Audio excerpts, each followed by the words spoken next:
I was discriminated against all my life because of my golden child sister. Finally, I got my sweet revenge on my wedding day. I faced discrimination my entire life because of my golden child sister, and she even tried to walk down the aisle at my wedding. Finally, I got my revenge.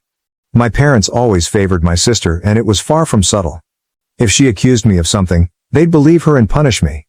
But if I accused her, even with undeniable proof, they'd give her a lighter punishment and find a way to scold me too. My birthday cake always had to be her favorite flavor, and my parents pretend they didn't know I hated it.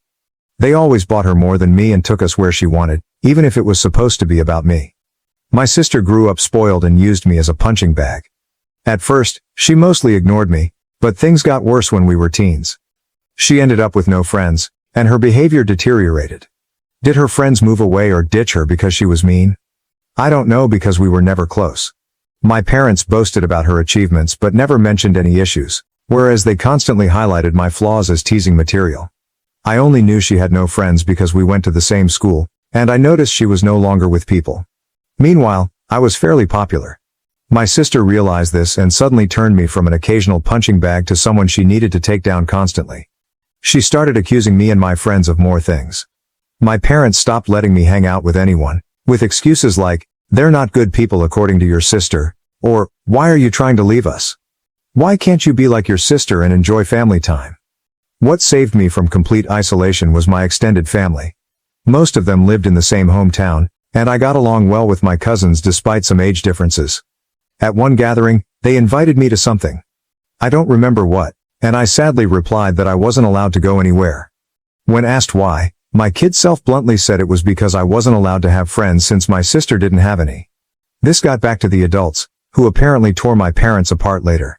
I was scolded for lying and grounded for a month, but after that, they gave me some leeway, so it was worth it. My sister changed schools. I guess the humiliation of our extended family knowing her social status was too much, so she demanded to switch, and my parents immediately obliged. Even though it cost them more since the school was further away, she made friends at the new school. However, she never went back to mostly ignoring me. Having felt the power to mess with me and being angry that I told the family she had no friends, she never let me go. My life remained difficult.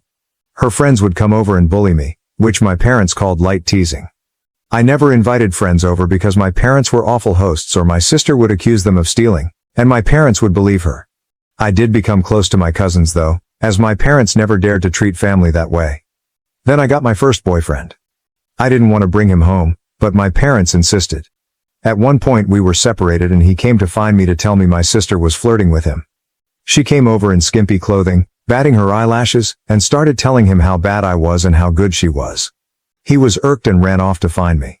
Of course, my sister told my parents a different story, that my boyfriend had tried to flirt with her, but she naturally refused since she couldn't do that to me. Guess who my parents believed? My boyfriend wasn't perfect, but I immediately believed him for a mean reason. Remember, I was a teen suffering from unfair treatment. I was very resentful and moody and hated my sister as much as she hated me. With that disclaimer out of the way, let's talk about looks. I hadn't mentioned them yet because they weren't relevant. My parents were overweight and liked showing love via food, giving more food, buying treats, etc. My sister was also overweight, whereas I was not. I've always been kind of skinny because punishment often included no treats or snacks. Obviously, weight isn't what matters, personality is. But my sister, even then, was already rude and spoiled. Even her flirting attempts were bad because she never learned to work for anything since she could demand, and my parents would deliver. Added to that, the fact that she didn't look like some sexy model, even my self-conscious teen self didn't believe my boyfriend would try and cheat on me with her. Anyway, my parents prohibited me from dating such a horrible boy. I did try to keep going in secret, but it was hard, and the relationship ended. I did get another boyfriend, but again, my sister accused him of flirting with her when he refused her advances. Again, my parents believed her. I tried pointing out how this happened again, but they decided that I was incapable of making good choices and kept picking bad boyfriends. The relationship couldn't handle the Romeo-Juliet situation and fizzled out again. I would eventually get called a slut in high school as I was fine with making out with boys and such but refused to have relationships. Thankfully, it never got back to my sister or parents. My sister did bring one boyfriend home during all this time. He was paraded with pride, and my parents spent every second telling me how good he was and why I couldn't be like my sister and find myself someone like that. Until he stopped showing up and suddenly he was a conniving bastard that tricked my sister. Oh well, and the unequal treatment continued. At this time, she had more spending money, and her curfews were much better than mine. She was free to go anywhere at any time, while I couldn't. If I pointed it out, my parents would say it's because she's older, but when I reached that age, I still didn't have the same treatment she had. And when I pointed it out, they denied they ever said that or claimed it was because I couldn't be trusted like she was, using my sister's accusations against my boyfriends and friends as proof of my bad judgment. Time goes by, and it's time for my sister to graduate. She was accepted into a college, not a very well-regarded one, and she had no scholarship or anything. Again, because only her achievements were told to me, I don't know which colleges she even tried for, so I can't say how badly she was rejected. I do know her grades were bad in school though, because whenever she got a B, we would celebrate. I would usually get good grades, but my parents refused to celebrate, claiming since I always got those, what was there to celebrate? My parents naturally made a lot of fanfare and told her they'd pay for everything. I was relieved she'd be going away. Not that it made my life any easier. She'd always come home every other weekend and somehow stuff kept missing from my room, or some other issue she'd think of to make my life miserable. My curfews were still strict. Eventually, my mom came to talk to me about my impending graduation. I'm only a year younger than my sister. She told me that since they were paying for my sister's college, they had no money to pay for mine, so it would be better for me to start working immediately after graduation and wait until my sister finished university to see if they could afford something for me. Oh, and if I decided to stay at home, I'd have to pay for all my stuff, part of the bills and rent. I pointed out that I could get student loans. Mom said yes, except no, because they were so caring towards me and I had such bad judgment that they would decide if a college was worth my getting into debt or not. I'm not sure how they'd stop me from getting loans, but I didn't ask. Scholarships weren't mentioned. They had no idea what my grades were anymore and never believed in my capabilities anyway. I didn't bat an eyelid. I simply said okay. My mom clearly didn't expect that and kept prying. Maybe she hoped I'd throw a tantrum so they'd have an excuse to never pay for my college, but I said nothing except that I understood their position, thanked them for caring, and that was that. My dad later tried the same, but I also refused to be emotional. You see, after a whole lifetime of their terrible parenting, I never had any expectations towards my education. I knew they would find an excuse to not pay for mine and make my life miserable. I never believed they would eventually pay if I worked and waited for my sister to graduate. I had been preparing for college for a long time.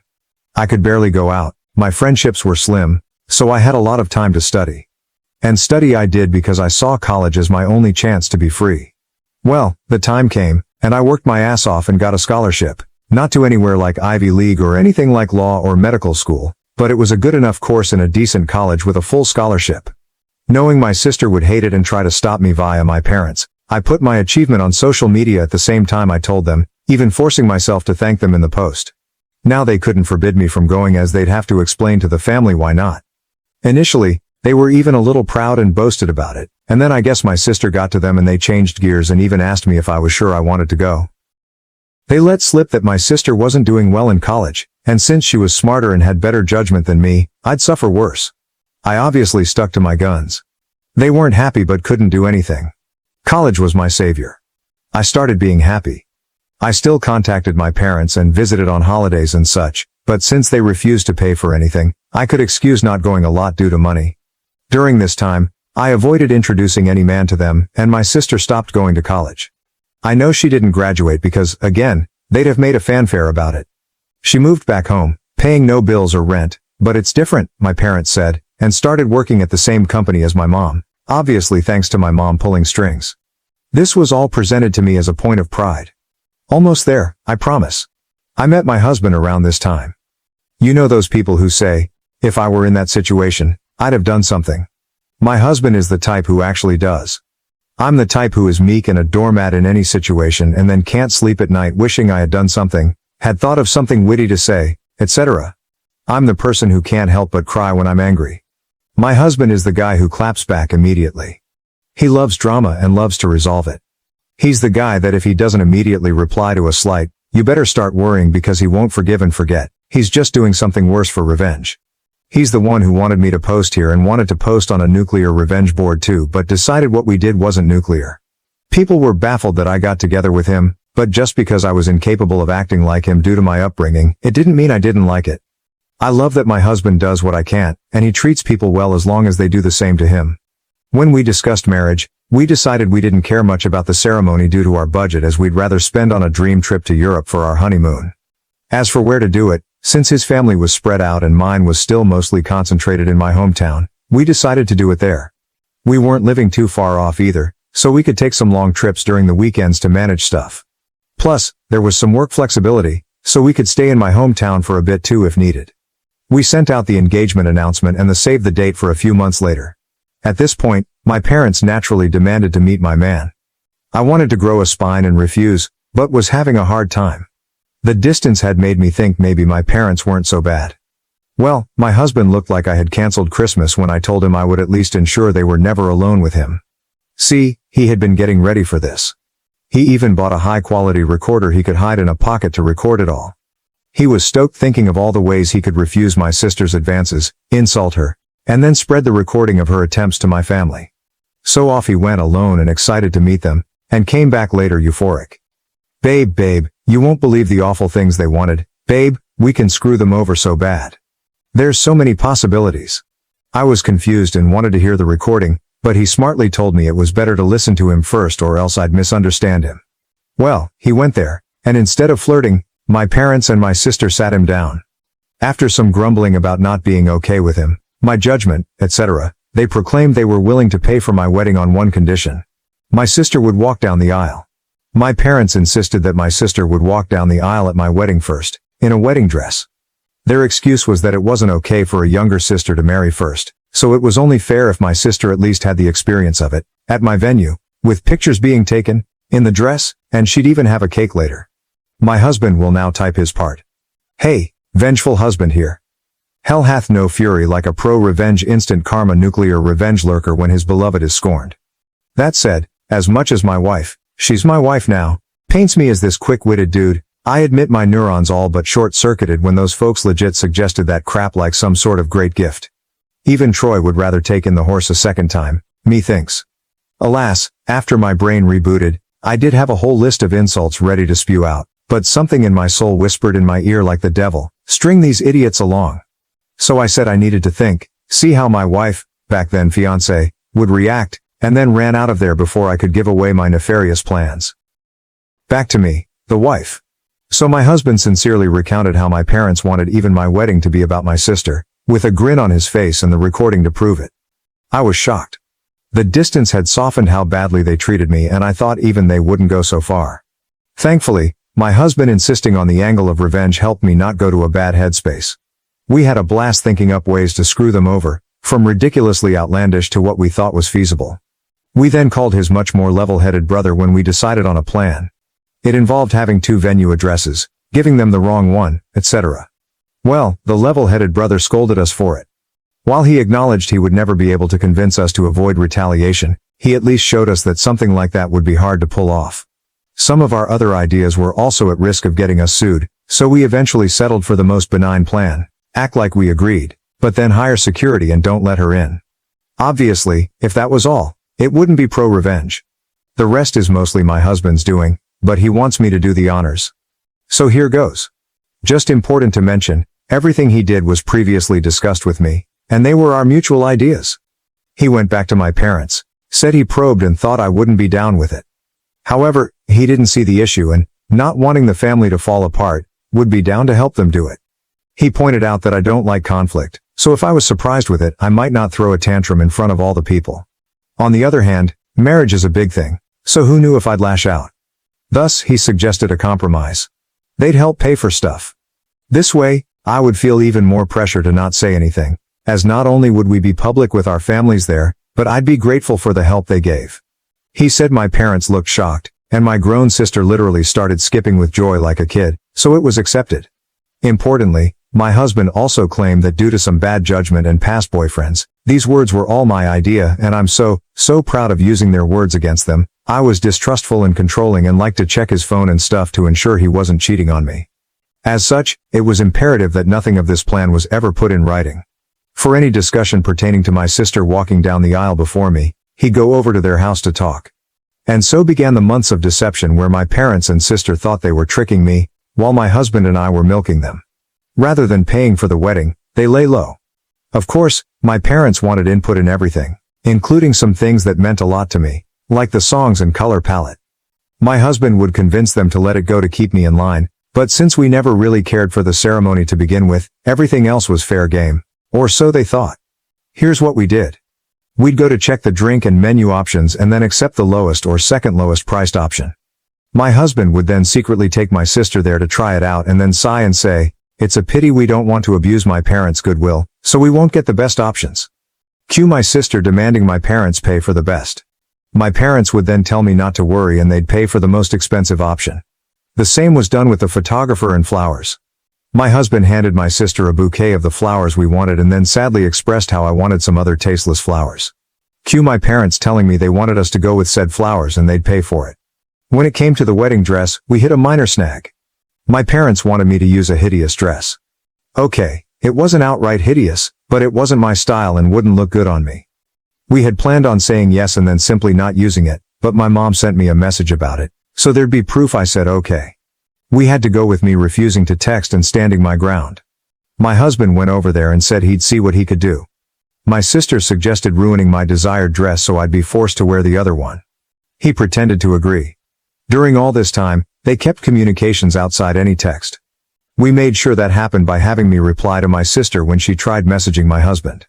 This solidified the uncontrolling and neurotic claims my husband was making, so they believed it and never risked anything in writing. Some people might not like the thought of their partner going around and talking badly about them to family, but I'm such a doormat that the thought of being painted as this controlling and dangerous person is extremely funny to me, and I egged him on to do it. I guess I have a warped sense of humor. Oh, and my sister did try to flirt with him, but he acted conflicted to really sell that he was with them. My husband would pretend to tell them things without my knowledge, but he never told them we hired security. It was really funny. My husband and I, who had sincerely considered a courthouse wedding to focus costs on our honeymoon, ended up having this extravagant, expensive wedding and barely spent a dime. We called it back to pay for emotional damages from my parents. I think my husband, okay, he just confirmed I'm right, was enjoying the whole trick more than planning our wedding. I didn't think it was possible to witness a guy beaming at the thought of wasting his whole Saturday doing a car trip to discuss wedding details with his in-laws, but here we are. Soon the day came. The plan my parents, sister and husband had come up with was to wait until everyone was seated since the bride always comes out late. They'd have my sister arrive at that precise time to avoid me seeing her and trying to stop it, and she'd walk down the aisle. By the time I heard what happened, it would be too late to do anything. As for my dress, we saved some of the leftover fabric from my dress alterations. My husband took that to my parents' place, my sister still lives with them, and showed them as proof he'd ruined the dress, then said he had to go back to me as I was raging and he needed to calm me down. He told them he'd see them at the wedding. We made sure to keep our real security hidden initially. As the guests and my parents arrived, they only saw a woman with a list of names to check. Only after my parents had settled in did we bring out the actual security, a guy who looked like a bodyguard. We instructed him not to let my sister in and promised a generous tip if he kept our instructions confidential. Soon, the moment arrived. My parents got a text that my sister was less than 5 minutes away, so my dad signaled for the ceremony to start. My bridesmaids had been prepped to follow his lead, so they did without checking with me. After they all took their places, my dad stood at the entrance, waiting for me. During this, a friend not in the wedding party texted me to get ready, to avoid suspicion if my husband or bridesmaids started texting. This friend, my husband's ally, was as eager to stir drama as he was and didn't mind not being a bridesmaid. As soon as my dad took his position, the bridal song began. The doors opened and I entered. My dad was shocked to see me. He tried to look behind me but couldn't see the venue entrance from where we were, so he had no idea what had happened to my sister. Then his phone rang. I saw the caller ID, and it was her. He left me with a mumbled, "Something came up." Gasps and confusion filled the room. The friend on the plan loudly asked what happened. I lied and said tearfully, "He told me it wasn't supposed to be me there." My husband and I had agreed that if my dad abandoned me, I should say that to make him look as bad as possible. The tears weren't just acting. I was genuinely hurt and trying not to cry. The friend then loudly asked, "What did he mean by it shouldn't be you?" So that everyone could hear and spread it. Then she said, "I will go and check," and ran off. We planned this so she could create chaos with the security and prevent my dad from returning to stop the ceremony. Eventually, my mom also left. At this point, my husband's dad quickly ran over and took my arm. He'd been forewarned he might need to. His desperate run to me made me smile. I walked down the aisle to whispers as people discussed what had happened. Some left to check as well. When I reached my husband, all was well. He comforted me, joking that my sad face was so real I deserved an Oscar, and reassured me he'd deal with my parents for what they did. We got married without any further issues. My parents didn't come back. I noticed a lot of people leaving and returning during the party, but no one dared tell me what was happening. Someone whispered in my husband's ear and he went out. He returned later with a thunderous expression but whispered to me that he needed to go hide before he broke character and started smiling. It worked. Here's the summary from friends, family, the security guy and my husband that I got afterwards. My sister arrived in a wedding dress. The security refused to let her in as we had agreed. He told her she must be at the wrong venue because there was already a bride. Yes, we tipped him very well as promised. My dad tried threatening him with the police, claiming he'd never heard of him, so he couldn't be working there. The security agreed to call the police since he was hired by us and was just doing his job. My dad realized it would be too late and tried to demand that he let my sister in. At this point, the friend came over, started shouting and insulting my sister, and asking what was going on, basically stalling.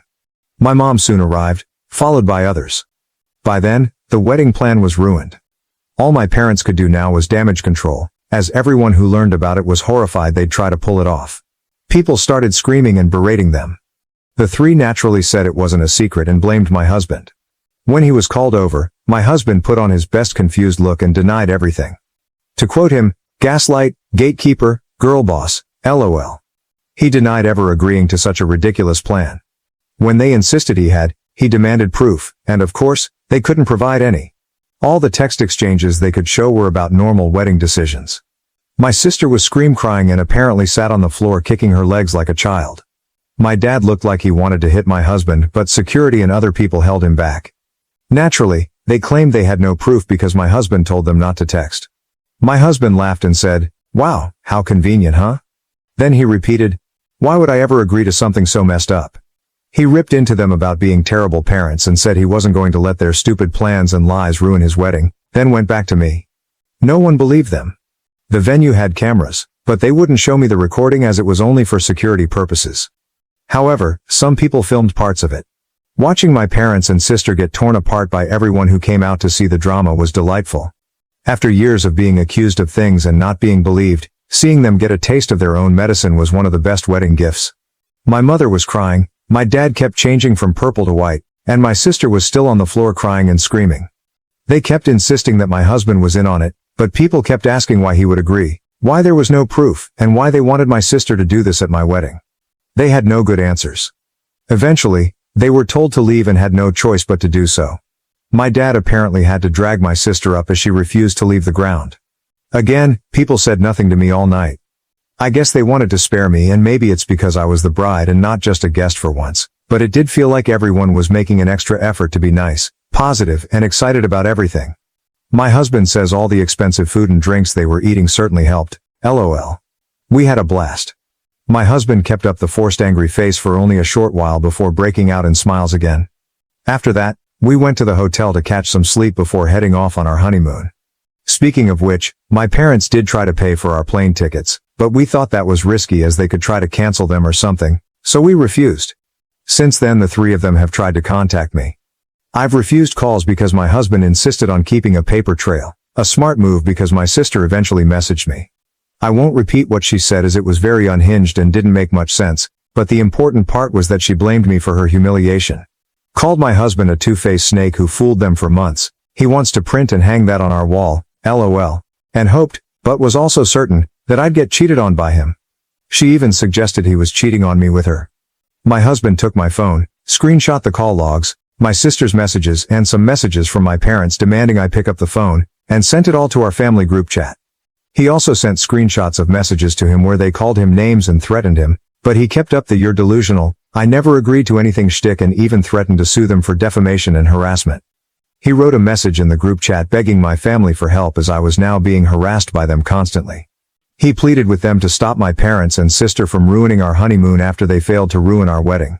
He ended with a request that they not share our locations to prevent my parents from sending my sister over and claiming he had somehow agreed to pretend to sleep with her in our honeymoon suite. LOL. My family assured him they'd handle it, and since then, we've had peace. My husband is a bit disappointed that my sister didn't disobey so he could call her out again while tearing her a new one. We'll see if the peace lasts. All in all, while I would have preferred a normal, loving family at my wedding, at least for once in my life they not only failed to ruin something meaningful to me, but I got back at them. Extra info. Do I know why they treat me like this? I've been asked this question a lot, so I assume you all will wonder the same. I've pondered this all my life and still don't know. I tried asking when I was young, but they denied any difference and scolded me for being spoiled, so I stopped trying. I've considered many possibilities, but based on my observations I think it's this. I was unplanned.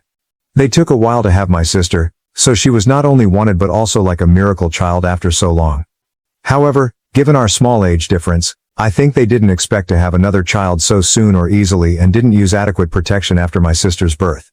Maybe they didn't realize my mom was pregnant until it was too late, so they were saddled with an unplanned baby while still dealing with a newborn. They're not well off, so having the extra expense likely didn't help, and they resented me. But that's just my conjecture. Regardless, I've accepted that the reason won't truly matter. What they did to me was unwarranted, no matter what. Did they really think this would work?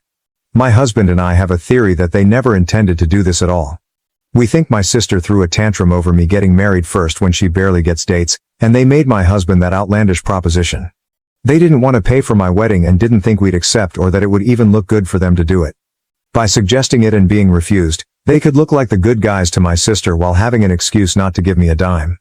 But then my husband accepted it and they couldn't backtrack without risking my sister turning on them. Thank you for watching. If you haven't subscribed yet, please do so and hit the notification bell to stay updated with more shocking real-life stories happening around you.